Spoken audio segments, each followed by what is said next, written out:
La semana pasada yo estuve como muy a los caños y en un momento miro Instagram y veo muchas fotos de Godard. Digo, ¿qué pasa? Yo sigo muchas páginas de cine y digo, bueno, qué sé yo, se cumplieron un año de algo, no sé qué. Y sigo muchas páginas de afuera y mi inglés a la apurada mucho No funciona. no funciona, ¿viste? Y entonces digo, no. Y después en un momento digo, nada, se hablaba de la muerte de Godard, ¿no? Y me pasaron muchas cosas. A mí me gusta mucho Godard, me gusta sobre todo mucho toda la etapa de los 60 y 70, ¿no? Para hablar de Godard es muy importante entender que su lugar en el cine, ¿no? Si se quiere, siempre rompiendo un montón de estructuras, su vínculo, ¿no? Con esto de la Nouvelle Vague, ¿no? Toda esta movida francesa de los 60, 70, que para mí no es otra cosa que la renovación, si se quiere, de lo que fue el neorrealismo italiano, ¿no? Esto de no hacer películas en estudios, sino que sacar más la cámara a la calle. Más Películas. artesanal, ponele, Sí, y no por eso no menos sí. pensada, pero sí con presupuesto mucho más accesible, si se quiere. También se da una característica muy importante, pasa mucho con Godard, Truffaut, Eric Romer, ¿no? Todos esos directores franceses, que muchos de ellos escribían, empezaron haciendo críticos de cine y siempre en este podcast siempre enumeramos a la generación, ¿no? de Scorsese, Coppola, Brian De Palma, como la generación que estudió cine, ¿no? Y también podríamos nombrar a esta generación que entiende el cine desde el lugar periodístico, ¿no? De esto de hacer un análisis del cine, ¿no? Estamos hablando de los fines de los 50, principios de los 60. Vos decís, bueno, en todos estos años, hacer un revisionismo de todas las películas que se han hecho y demás, toda esta gente se tomó ese trabajo, empezaron a hablar de cine, escribir sobre cine, muchos de ellos sin tener eh, cuestiones Conocimiento técnico. técnicos de cosas, pero sí de haber visto muchas películas y entender la dinámica del cine. Y en ese sentido, quizás uno de los más conocidos sea Godard, ¿no? Yo creo que lo más importante de todo su carrera y su filmografía, que es muy amplia, es una persona que nada, falleció a los 91 años y desde muy joven hace películas, es entender de qué lugar él hacía las películas, ¿no? Esto, ¿no? Siempre de la vanguardia, ¿no? ¿Qué es que es la vanguardia? Como está lo establecido, bueno, todas estas personas decidían ir por otro lugar. Esta cuestión de entender que se puede hacer cine de otra forma. Pero ¿qué pasa? Para hacer cine de otra forma hay que entender esta forma. Entonces, esto siempre lo charlamos nosotros. Para romper las reglas hay que saber las reglas. No es que Godard no sabía las reglas.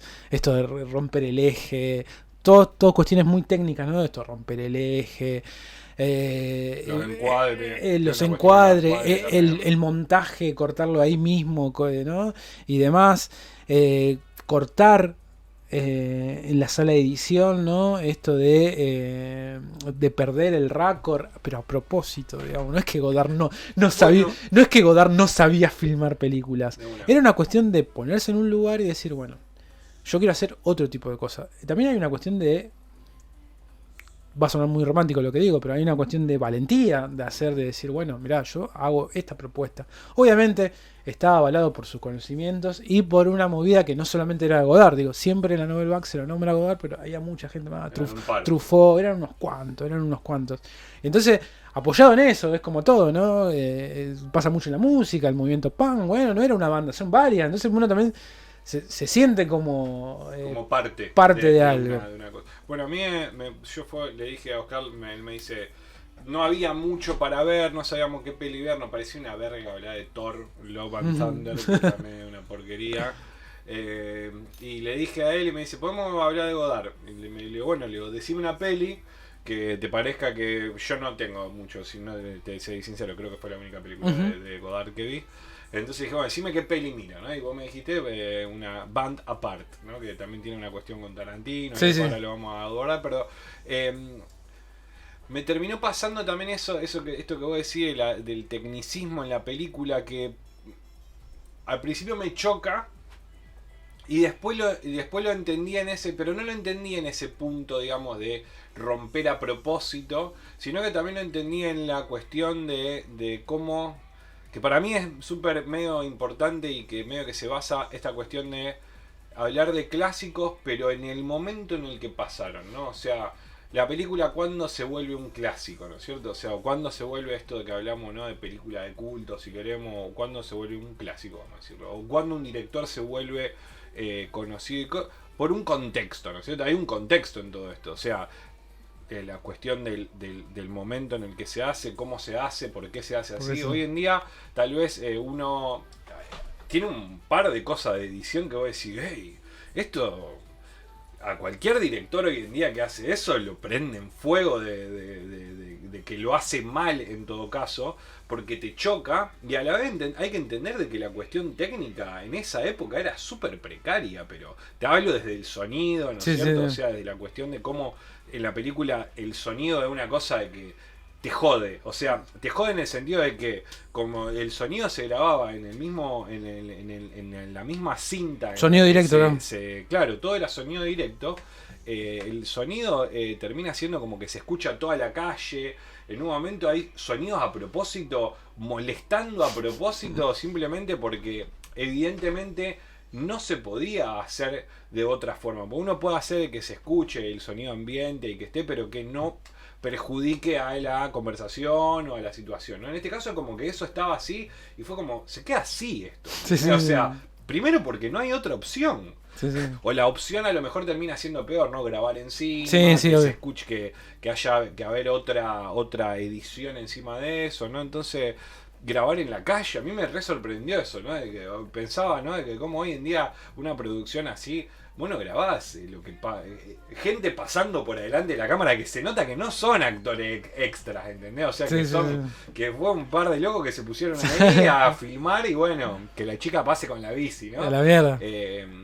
Me parece como que de vuelta es como muy, no sé, por decirte una estupidez, pero por ejemplo la otra vez escuchaba a alguien que decía tipo Jurassic Park, no decir, bueno, Jurassic Park más allá de que todo es una obra, ponele, pero también tiene un contexto del momento en el que vos ves Jurassic Park, ¿no es cierto? O sea, si vos ves Jurassic Park hoy en día, capaz que no te parece esa obra maestra, podemos decirle, de la que si lo veo hoy en día, sí, esos dinosaurios son de plástico, ¿no? O esa cosa medio así que... Pero si vos lo llevás al momento en el que salió, fue fantástico. Entiendo que con esto como que pasa, ¿no? Esto lo mismo. O a lo mejor ver una película de esta época que estaba hecha con esas cosas, decir, che, esto es una porquería en cierto punto, sin tener en cuenta todo esto otro, ¿no? Que...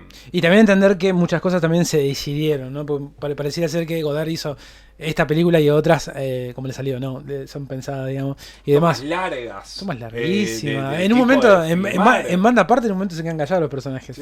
Sí. Y si pasa, qué sé yo. El silencio, en un momento vamos a hacer un silencio y se corta el silencio de golpe. Y hasta incómodo.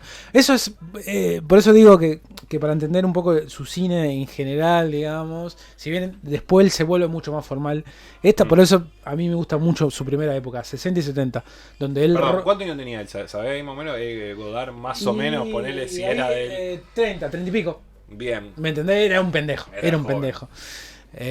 Y creo que es su parte más lúdica, ¿no? Esto de entender una persona que ha visto mucho cine, ha estudiado mucho cine y demás, saber un montón de estructuras y demás. Entonces, esa persona decide de hacer de sus películas un puzzle, ¿no? Y romper la estructura, ordenarlas y demás.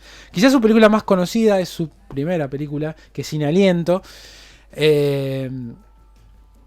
Y la opción para mí de banda aparte tiene que ver un poco con en los 60 él saca muchas películas, en un momento llega a ser como dos por año. Él tiene como muchas películas, en los 60 y 70 saca casi 2 películas por año más o menos. Y para mí es importante porque él ya tenía un nombre y él, sin embargo, inclusive hay momentos donde banda aparte parece mucho más desordenada que su primera película.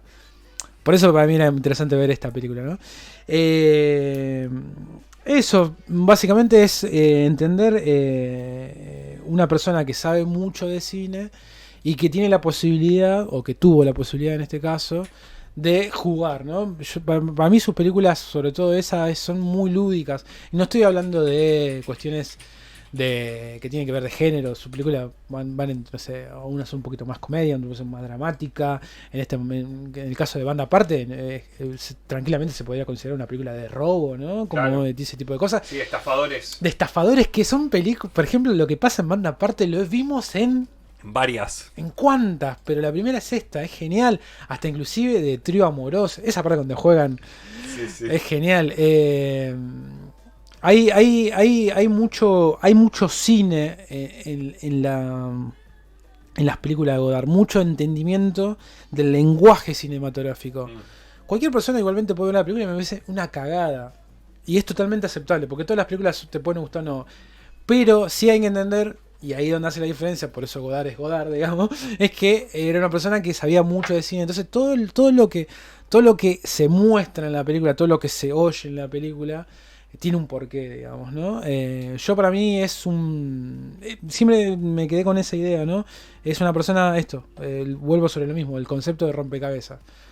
De que entiende la estructura de un mundo de películas dentro de películas, y él puede romper con un montón de cosas. Por ejemplo, la escena del baile, eso lo hemos visto un montón. O sea, lo vimos en Pulp Fiction, lo vimos en otros directores de los 90 de cine independiente.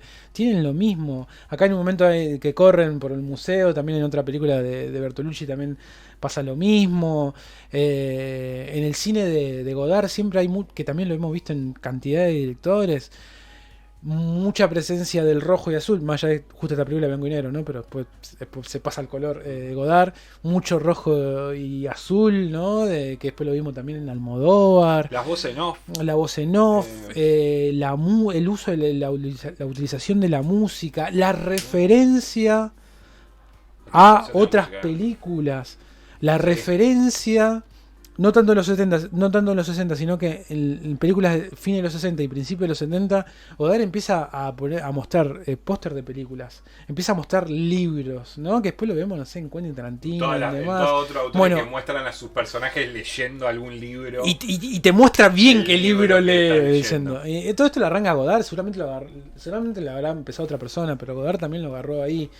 Entonces digo, hay toda una cuestión de entendimiento ahí del cine. Repito, te puede gustar o no, pero cuando uno ve una película de Godard, sobre todo esta, la 60 y 70, vos decís, este freak que se vio es un freak que se vio tantas películas que puede jugar dentro de una película. A mí, esta película particularmente, a mí me parece muy entretenida. Sí, sí.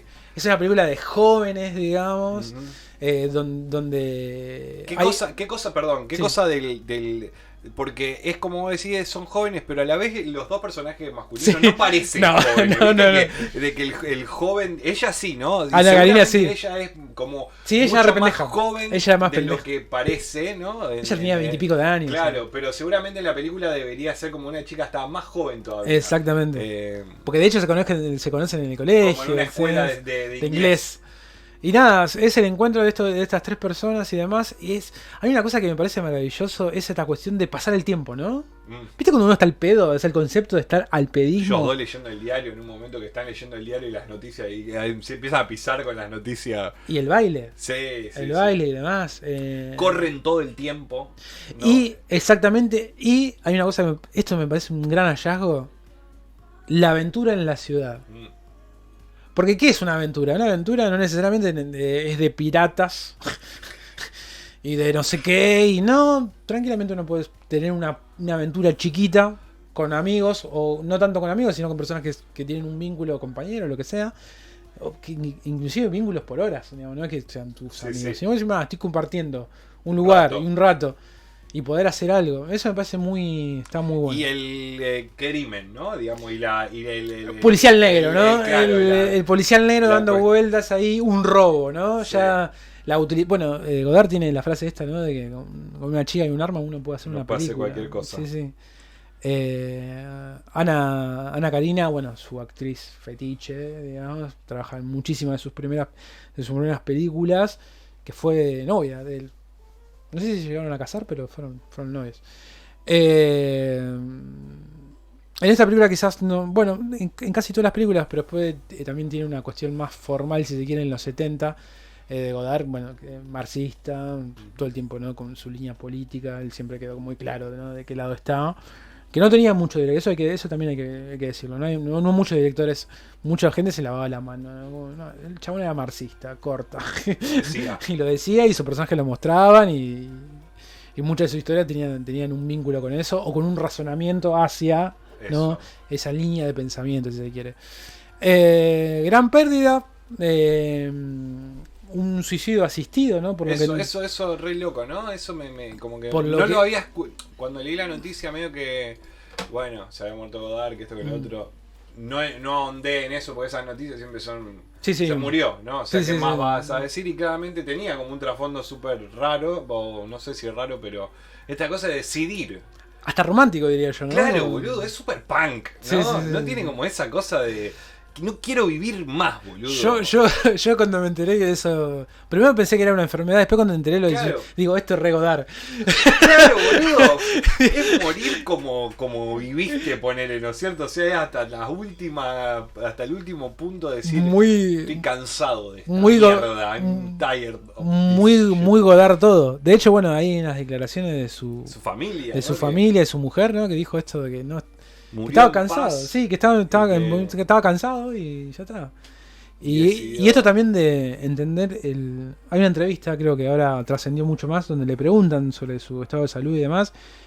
Y el miedo a la vejez, ¿no? Que me parece que lo tenemos todo. Y esto de que el cuerpo se hace mierda. El cuerpo se hace mierda. Ya pasa de no ser el miedo a la muerte, sino el miedo a la vejez, ¿no? El no poder ser como vos. Exactamente. Un montón de tiempo y de las limitaciones, en este caso física, ¿no? Y de cómo el chabón lo dice textualmente, ¿no? Literalmente, yo no quiero vivir en una silla de ruedas, ¿no? Ser trasladado por un externo, ¿no? Y no poder manejarse por uno mismo. Un paquete. Y es muy loco eso, ¿no? Porque la misma persona que tiene su propio drama, que seguramente lo ha tenido Godard, ¿no? Esto debe ser, bueno, más allá de la decisión, digo, no debe ser fácil tampoco. Y en paralelo de entender, ¿no?, que la finitud de todo, en este caso, ¿no? Una persona tan importante del cine muere, o sea, un día muere, ¿no? Como que no va a haber otro Godard, digamos. Y tampoco es interesante que haya otro Godard, o sí, no sé.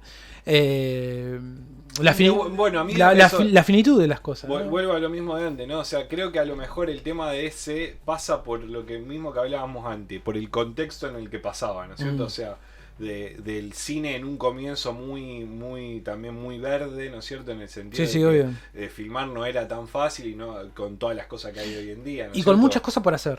Claro, exacto.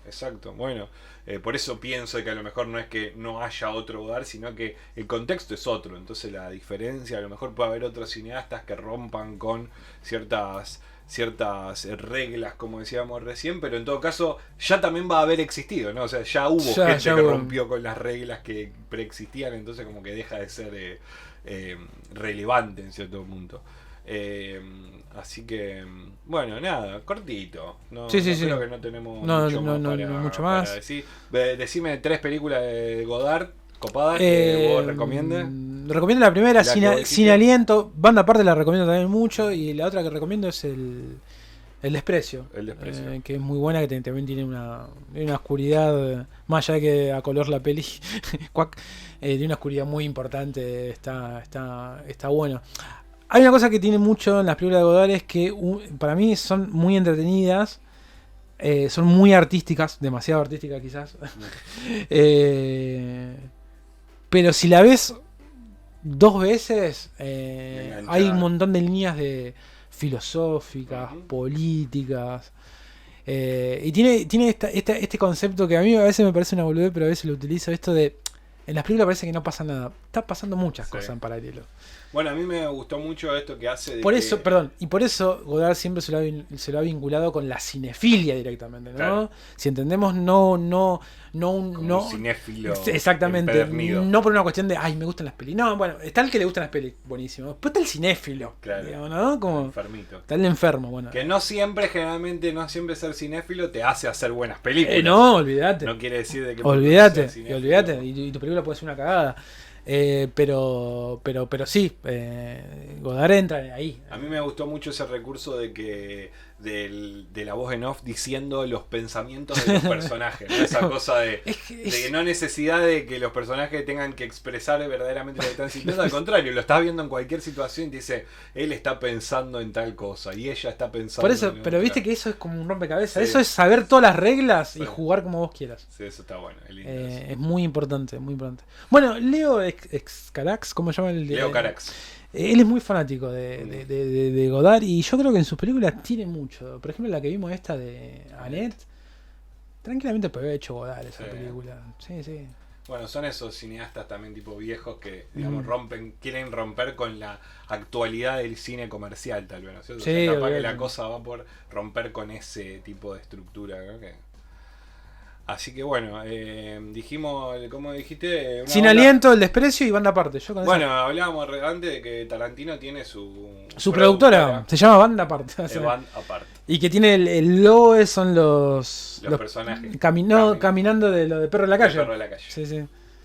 Cuando vemos cada vez que arranca una película de Tarantino está lo Está la de Band Apart. Bueno, y la escena de baile. Le hacen el baile. La sí, escena de sí, baile. sí. La de El un... personaje bailando, ¿no? Que también eso es como muy también tal que lo usa Tarantino. Sí. Que lo usa... Y la escena de baile también como historia en el cine, ¿no? Porque está la escena esa de...